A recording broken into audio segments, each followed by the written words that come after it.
Today on Locked On Canadiens, we talk about organizational excellence. We talk about who the Habs' 13th forward may be next year. And we talk about some ideas that are legitimately crazy. That's coming up in just one moment.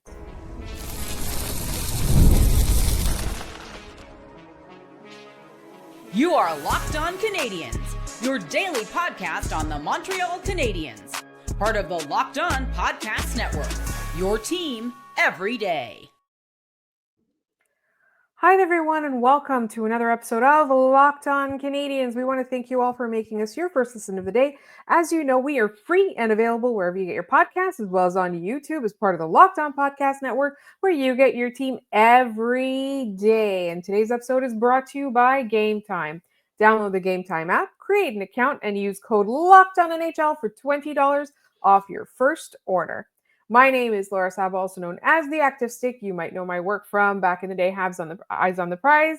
I was a producer on Hockey Primetime, and now I've been doing this for a few years, and you will know my co-host from, most notably, the Build podcast. I can, count honestly all the time. People will say, what happened to the Build podcast? Well, I stole him.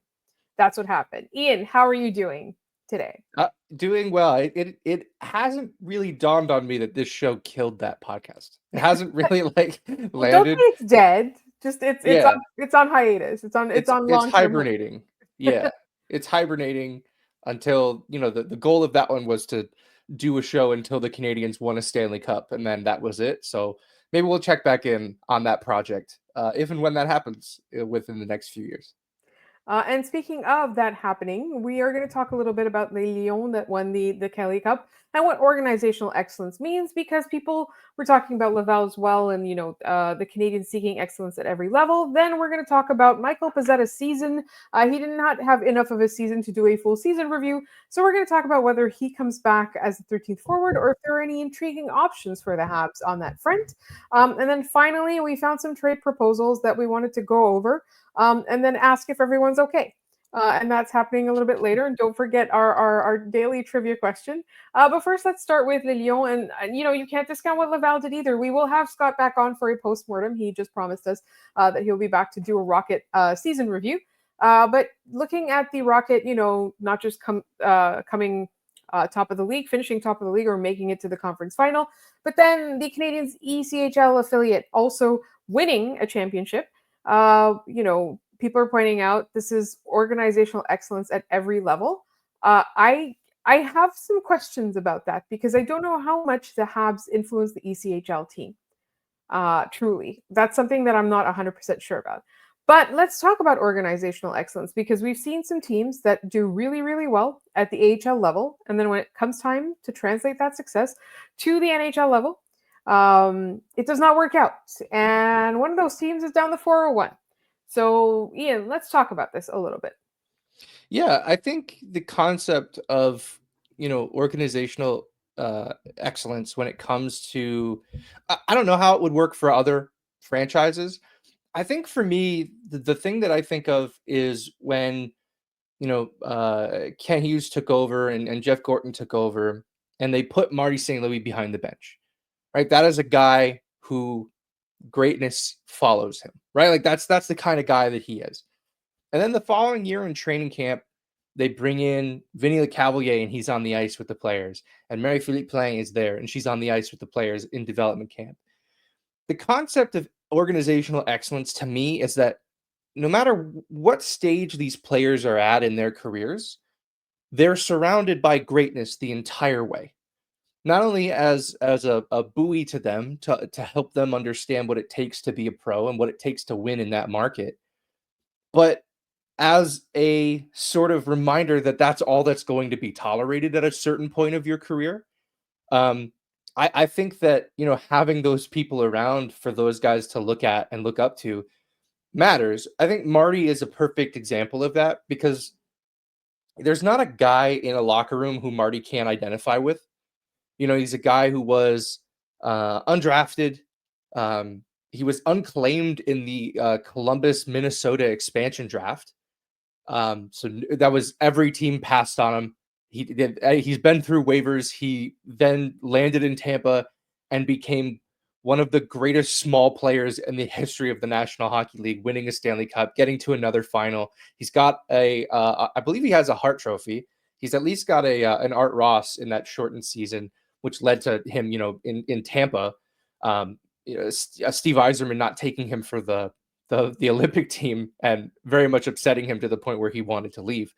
But like, I think Marty is the focal point of that, but he's certainly not the end of that. Like, it seems like that's the goal throughout the organization, is to surround these guys with excellence. And I think, this being the first year, I think it was the first year since the Canadiens had a designated ECHL affiliate that all three levels made the playoffs. Montreal made it, lost in 5, but made it. Laval went all the way to the conference final, and the Lions end up winning the thing. So I think that can only help you. Now, to the extent of how many of those players are going to get out of the ECHL to the NHL, it remains to be seen. I think the goalie, Luke Kevelin, I believe is how you pronounce his name. He was excellent in the playoffs and in the regular season. He could be a backup next year or an AHL goalie next year should the Canadiens decide Kaden Primo's not coming back and they want Jakub Dobeš up in the NHL. That's the sort of thing that you only find out by having an ECHL affiliate that plays really well.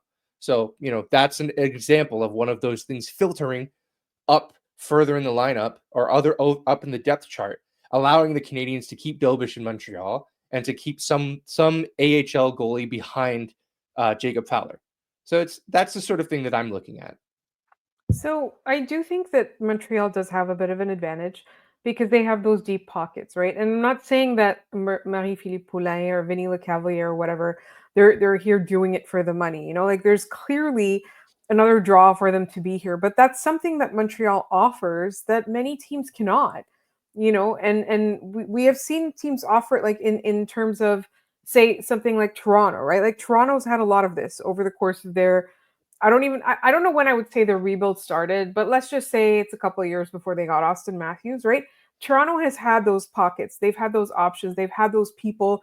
They've had, world-class figure skaters teaching their players to skate better, all of that. Like they have a lot of deep pockets, but I think at the end of the day, it's partly that. It's partly having, you can afford the best sports complex, you can afford the best nutrition, you can afford the best development coaches, you can, the skills coaches and all of that. But it also comes down to who you choose to have as part of your organization. You talked about Marty, right?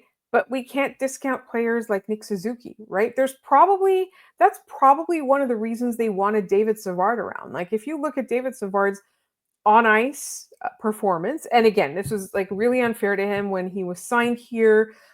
He was touted as a role that was, higher than he could play. It wasn't this regime. Like they kind of inherited him, right? But why didn't they just turn around and trade him? Like there were a lot of Bergevin signings that they shed. But it's because his personality, if not his play, is a commitment to excellence, right? Like he never took a shift off, right? So I think partly it is, yes, that ability to surround people with talent, to surround people with expectations too, which I think is really, really important because the Canadiens are not shy to put pressure on their players, right? They don't coddle their players. They don't like, it's okay, we don't want to scare them. They're like, oh, we can believe they can make the playoffs, right? Go ahead and do it, right? Nick Suzuki said, don't trade people. They're like, okay, go make the playoffs, right? So I think that's part of it too. Like the expectation is also really, really important there. Yeah, you mentioned Bergevin, and we're talking about surrounding these guys with excellence. That was a critical failure of his tenure in Montreal. He felt threatened by the greats being around this team, and there being too many cooks, and giving these guys too much advice. I always found that to be one of the greatest mishandlings of his time in Montreal. You have this arsenal of pro players, of legends who want to be around this team, giving these guys advice. They don't want to coach the team. They don't want to be general managers. Sure, they might go on the radio and say some things that maybe you don't love, but like, come on, you're telling me that in the last few years of his life, like having Guy Lafleur around wouldn't have been helpful for a lot of those guys. I know, he passed into the next tenure of the Canadiens, which makes it even sadder that like the last few years of his life, he was basically told to not go near the team along with the rest of those guys. So when we talk about organizational excellence, for the Canadiens to not take advantage of the ghosts of the forum, so to speak, it's a mishandling. I think and hope they've learned from those mistakes and are better capitalizing on that now. And the last thing I'll say on this before we move on to our next topic, which is the 13th forward, is there's a reason that they were talking on the radio. There's a reason that they were put on the radio, right? Like, it wasn't just for the hits. It's that these guys knew greatness. They lived it. They were it. So their opinions did matter. Even if, like, I disagreed with many of Guy Lafleur's opinions because I thought they were not translatable to today's game, right? But at this, or sometimes I felt like he was just too hard on players who didn't have the ability to live up to his expectations, right? But at the same time, we listen to them because they're the greats. Like, Montreal has something to offer people that very many teams simply do not. They don't have the money, they don't have the history, they don't have the personnel, and Montreal does. So I think, like, for me, like, that's what organizational excellence means to me.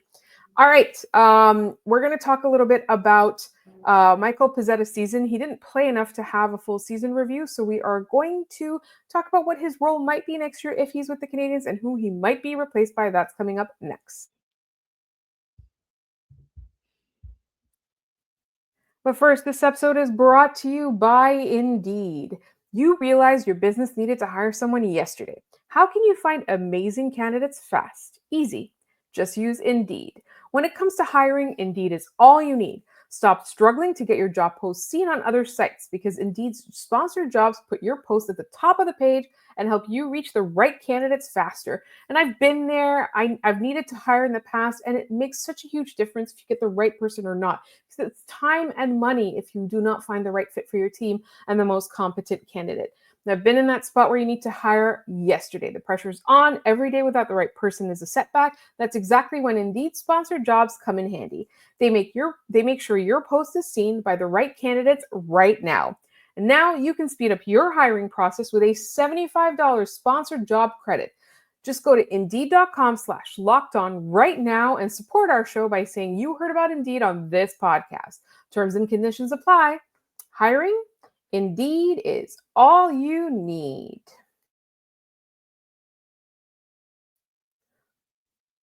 All right, let's talk about Michael Pezzetta. If I recall, the last time we had a conversation about Michael Pezzetta, we wondered whether he would ever wear a Montreal Canadiens uniform again.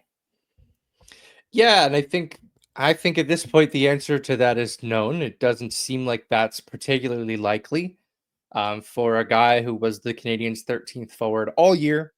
I'm surprised we did not hear many rumblings around him, requesting a trade, because I think most players in his situation might have. He played 25 games this year, 0 goals, 0 assists, 0 points, 24 penalty minutes in those 25 games, a -2. And I think what I want to touch on here is mostly just the fact that his last game as a Montreal Canadien was game 200. He played 200 NHL games with Montreal, which, for a 6th round pick who plays the way he does, it's kind of astounding that he was able to build that sort of career for himself. I just think that he was a relic of the previous administration, and you could tell in the sense that it didn't really feel like Marty ever felt comfortable playing him. Should they needed to have gone to him in the playoffs, they probably would have looked for another option, because I just don't think that it was ever going to get to that point where it would have made sense for Michael Pezzetta to come into a playoff lineup. He never played in the playoffs for the Canadiens. They never made it in the first 3 years of his time here, and then they do make it, and he sits in the press box because that's just where he spent the season. On this show, it was very clear all year that we very much felt bad about how this unfolded for Michael Pezzetta, a guy who is a good soldier, a good teammate. Apparently, from all reports, he's a gym freak. He's very fit. I wonder what kind of utility there is for a player like this in the NHL moving forward. Like, do you see an archetype for him to continue playing in the National Hockey League? Will some team take a shot on a guy like Michael Pezzetta to play on their 4th line? I think they might. I really do, but I think that he's the genre of player that is slowly being phased out.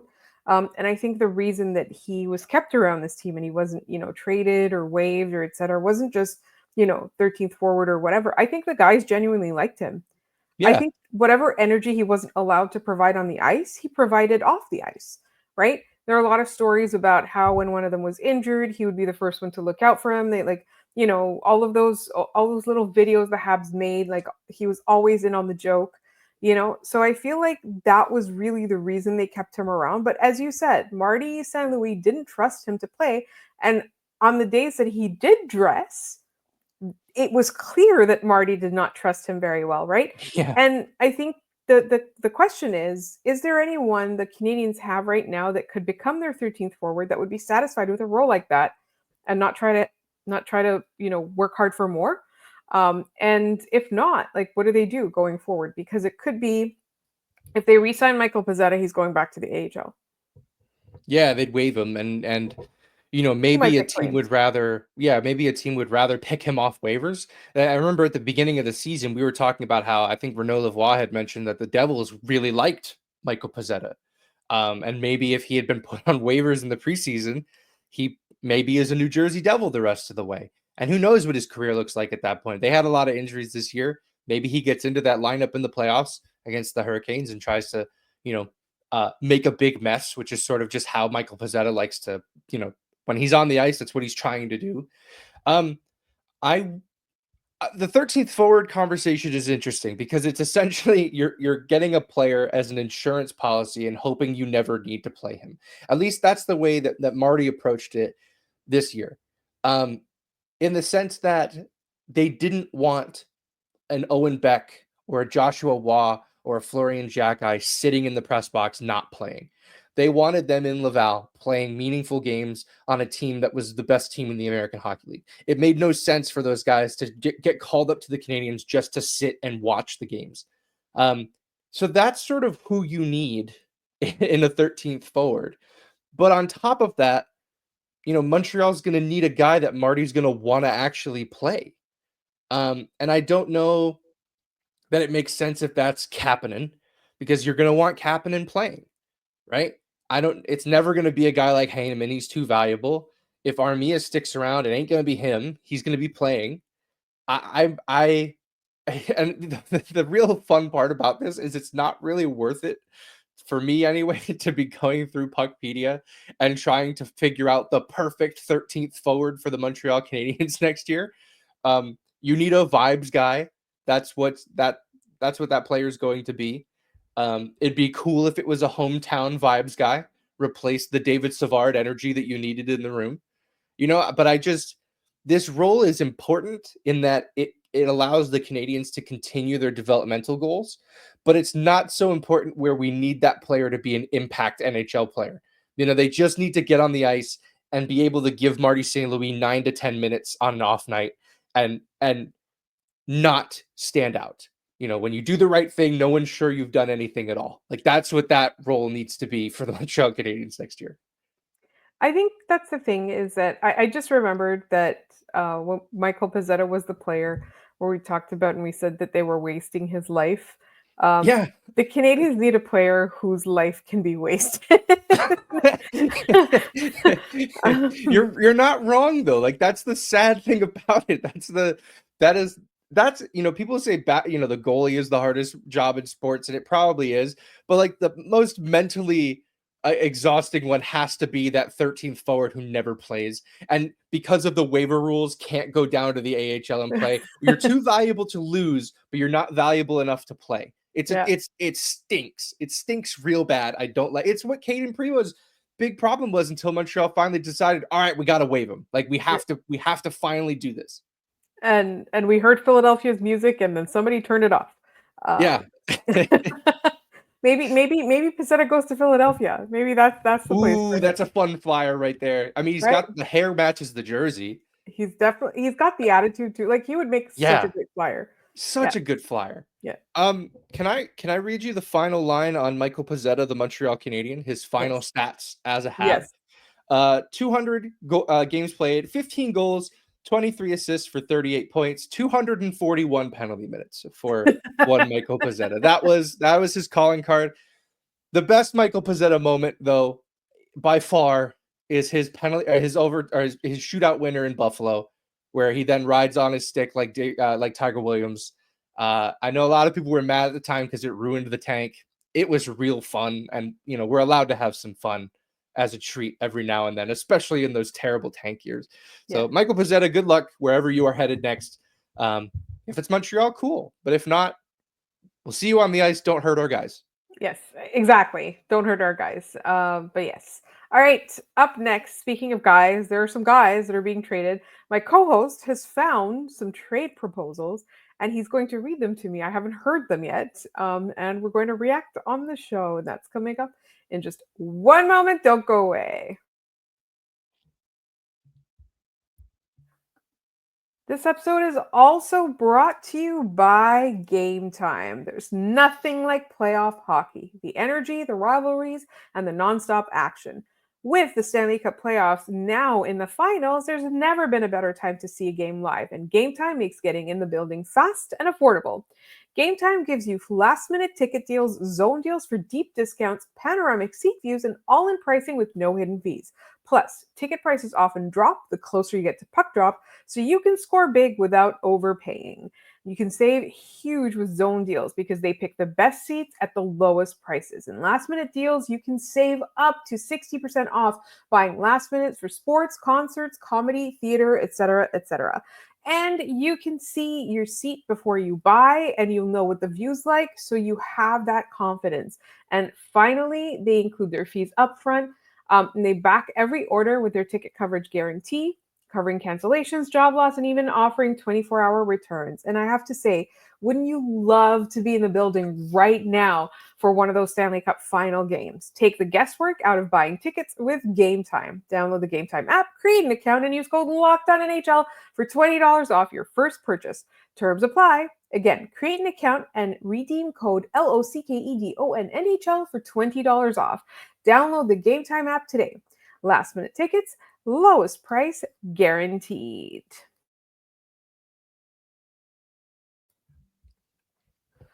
All right.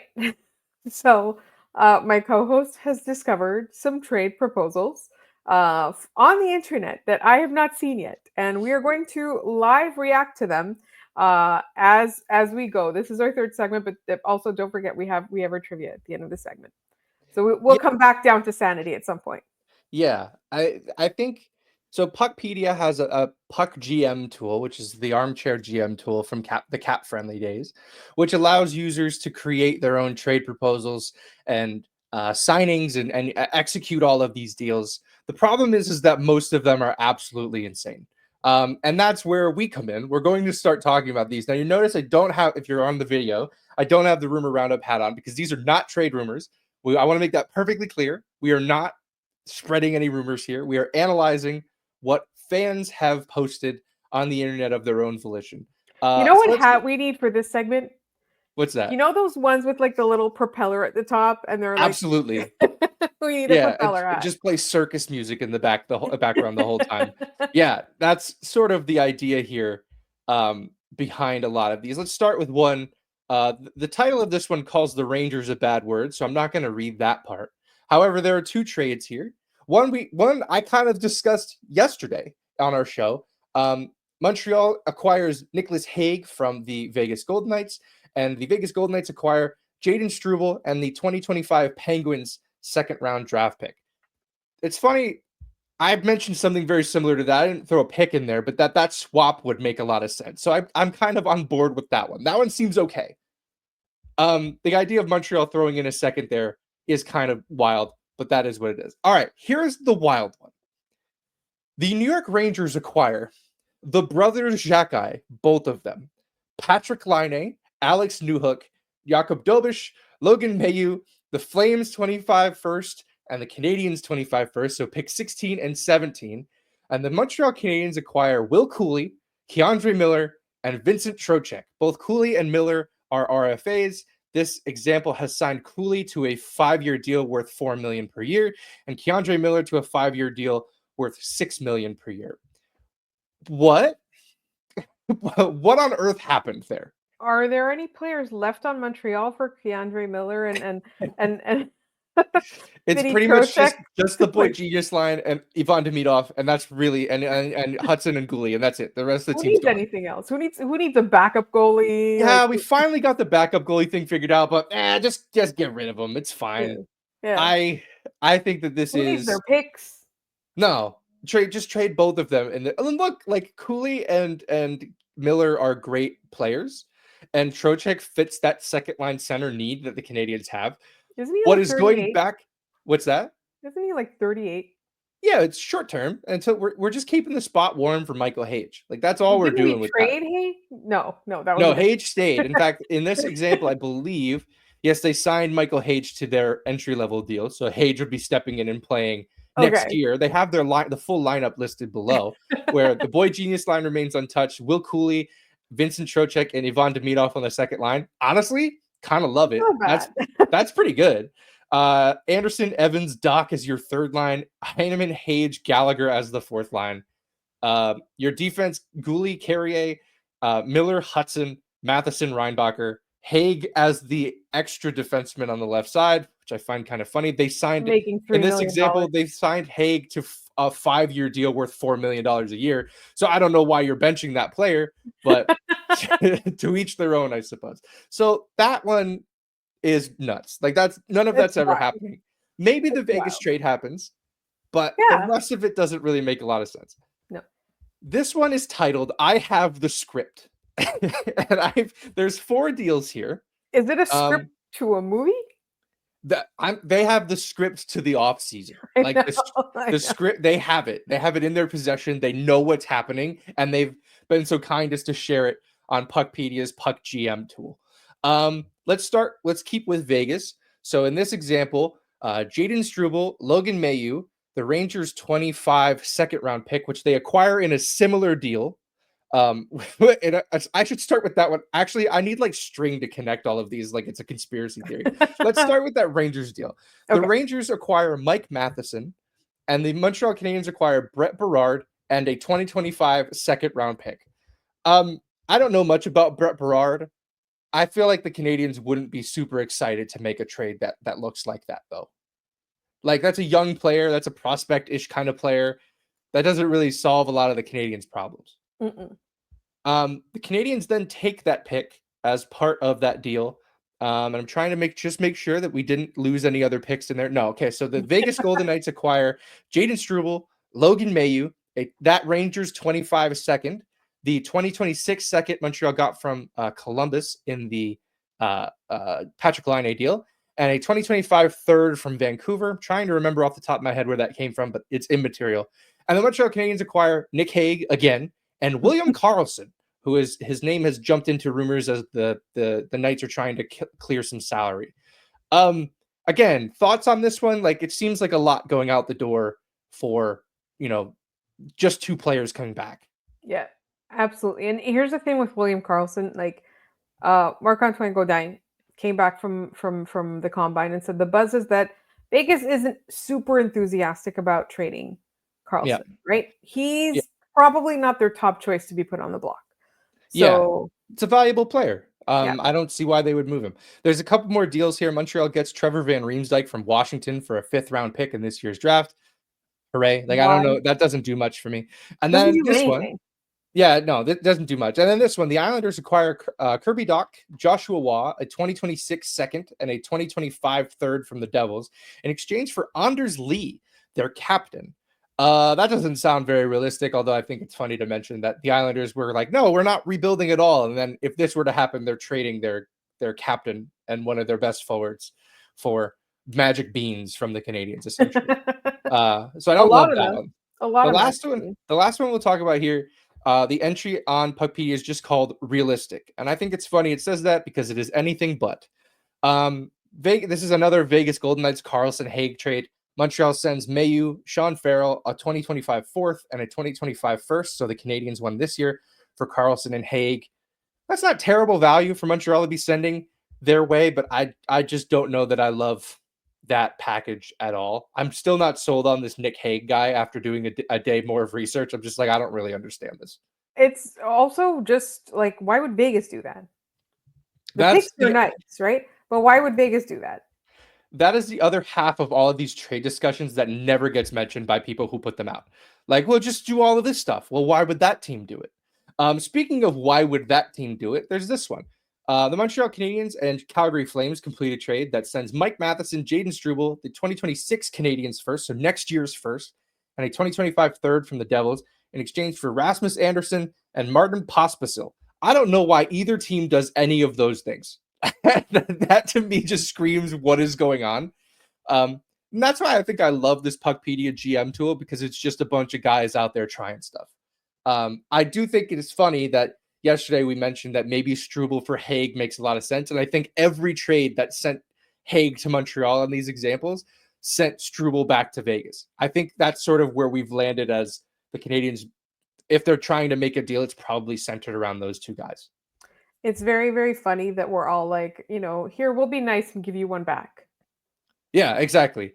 That's what's so funny about this is it's obviously Canadiens fans making these trades, and they're getting all of the best players and sending spare parts back the other way. What's the line? It's like Halak, Ryder, Tenorti plus, like Eller Tenorti plus. It's always Halak, Ryder, and a second.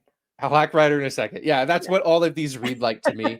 That's what Logan Mailloux has unfortunately become, is Halak, Ryder in a second. Like that's what he is now. What you could throw Wah in there too. Like that's very much the same deal. Hey, if you have trade proposals that you wouldn't mind us poking fun at, or saying, hey, look how smart you are, send them in to us. We'll read them on the show. We'll try to do some more of these as we get into the off season, because it's fun to start silly season a little early, because it looks like the folks on Puckpedia are already into silly season in full swing. So we'll continue to check in with our friends over there and find some fun trade rumors.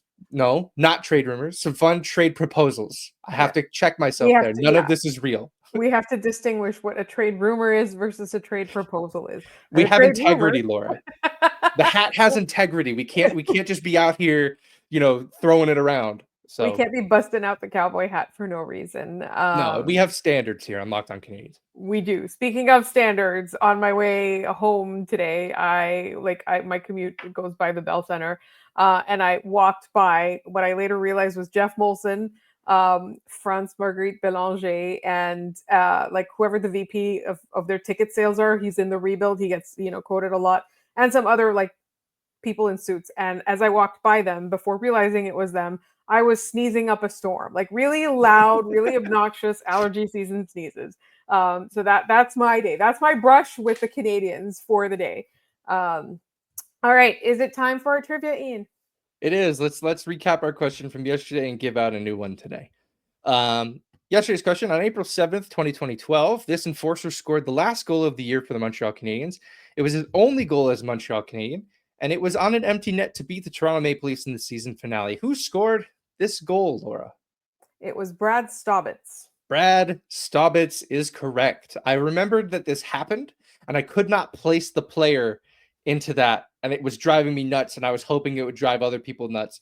It did not drive Super Rain and Jeff Harpel nuts. They both got it correct, so thank you for remembering Brad Staubitz. I'm sure he's thrilled. All right, today's question. We just read some rumors involving trading Mike Matheson. The next trade involving this player will be the third of his career. He was traded to Montreal, obviously, and before that, he was traded alongside Colton Sevier to Pittsburgh in exchange for this player, who came back to the Florida Panthers in the original Mike Matheson trade that sent him to Pittsburgh. If you have the answer, put it in the comments down below. Send it to us via email, and we'll shout you out on the next episode of Locked On Canadiens tomorrow. You heard the man. You can reach us by leaving comments in the YouTube, and don't forget, we want your trade proposals. You can also email us at lockedoncanadiens@gmail.com. We are all over social media. We're on Blue Sky at Locked On Canadiens. We're on TikTok at Locked On Canadiens. We're on Instagram at Locked On Canadiens, and we're on Gmail at Locked On Canadiens. You can get in touch with us. Send us your trade proposals there as well. We also really appreciate any things that you sent us, like, the time you met Arbor Xhekaj, a picture of your kids in Habs gear, your coolest Habs story, whatever it is, please send it to us. And also subscribe to this podcast wherever you get your podcasts, as well as on YouTube, because we are free and available, and we are here 5 days a week where we get your team every day. We are waiting on the Calder news. We will cover that as soon as possible. In the meantime, we want to thank everyone for listening and let you know that we will be back tomorrow.